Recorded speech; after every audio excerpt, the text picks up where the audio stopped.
بسم اللہ الرحمن الرحیم اللہم صلی علی محمد و آل محمد وعجل فرجہم اور السلام علیکم۔ جی کیسے ہیں میرے ننے دوست؟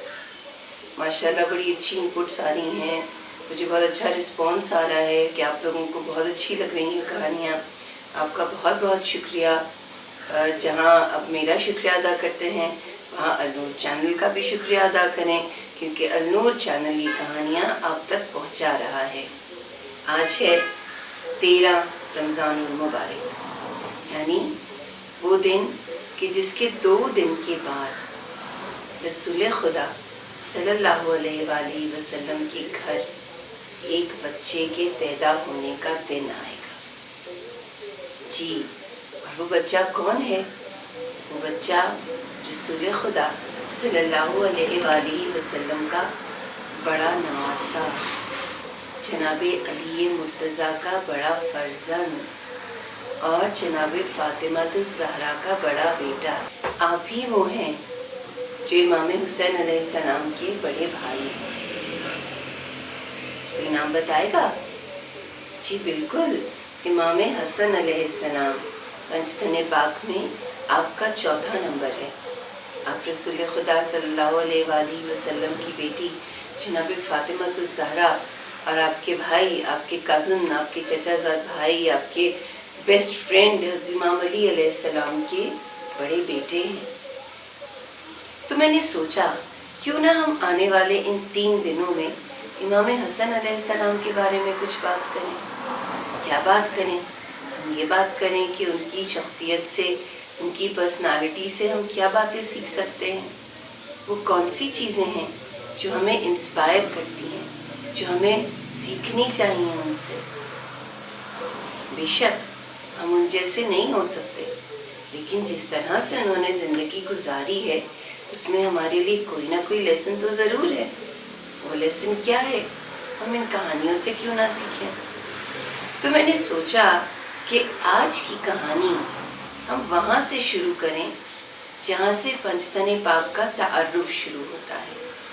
اور وہ کہاں سے شروع ہوتا ہے؟ وہ شروع ہوتا ہے سورہ آل عمران کی آیت نمبر 61 سے، یعنی 61۔ 60+1 61۔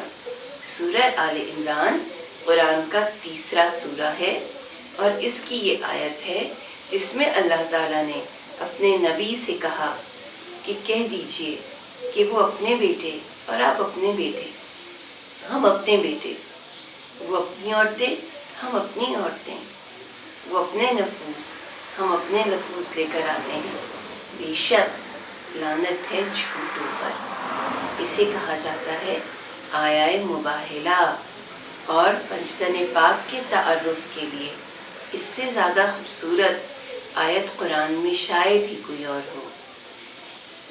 پھر پروردگار نے آیہ مودت کی شکل میں اپنے نبی سے کہا کہ اے نبی صلی اللہ علیہ وآلہ وسلم، لوگوں سے کہہ دیجئے کہ اگر آپ کو اجر رسالت دینا ہے تو وہ کیا ہے کہ اللہ کے نبی کے جو اقربا ہیں، جو ان کے کلوزسٹ ریلیٹیوز ہیں، ان سے محبت کریں، ان سے مودت کریں، ان کے راستے پر چلنے کی کوشش کریں۔ اور جب ان اقربا کو اللہ تعالیٰ نے انٹروڈیوس کیا، ان کا تعارف کرایا، ان کے بارے میں بتایا، تو پھر قرآن کی آیت سورہ آل عمران میں جو موجود ہے 61 نمبر، اس کے ذریعے ان کا تعارف کرایا۔ اب واقعہ کیا تھا؟ تو پیارے بچوں، اللہ تعالیٰ کے نبی صلی اللہ علیہ وآلہ وسلم کے پاس کچھ عیسائی آئے، کرسچنز جانتے ہیں نا، ان کا تعلق نجران کے علاقے سے تھا۔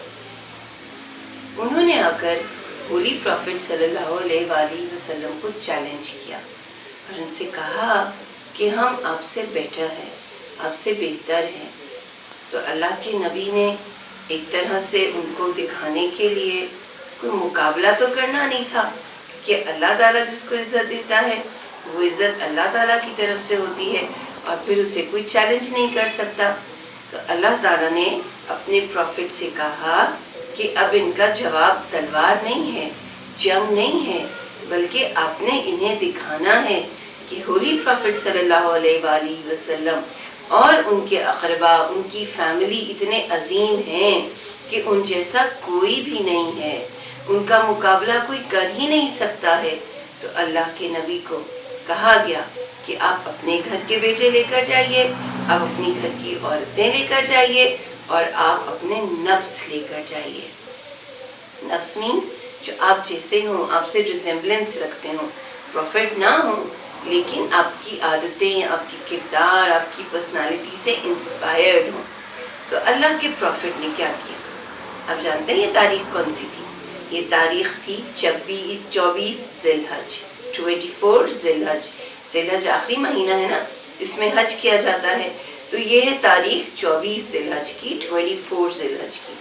اللہ تعالیٰ کے پروفٹ نے رات کو جب یہ سارا ڈیسیجن ہوا کہ اس طرح سے اپنی فیملی کو لے کر جائیں گے، اب جو کرسچنز تھے، جو عیسائی تھے نجران کے، ان کے ساتھ بہت بڑے بڑے ان کے پریسٹ اور پادری بھی تھے.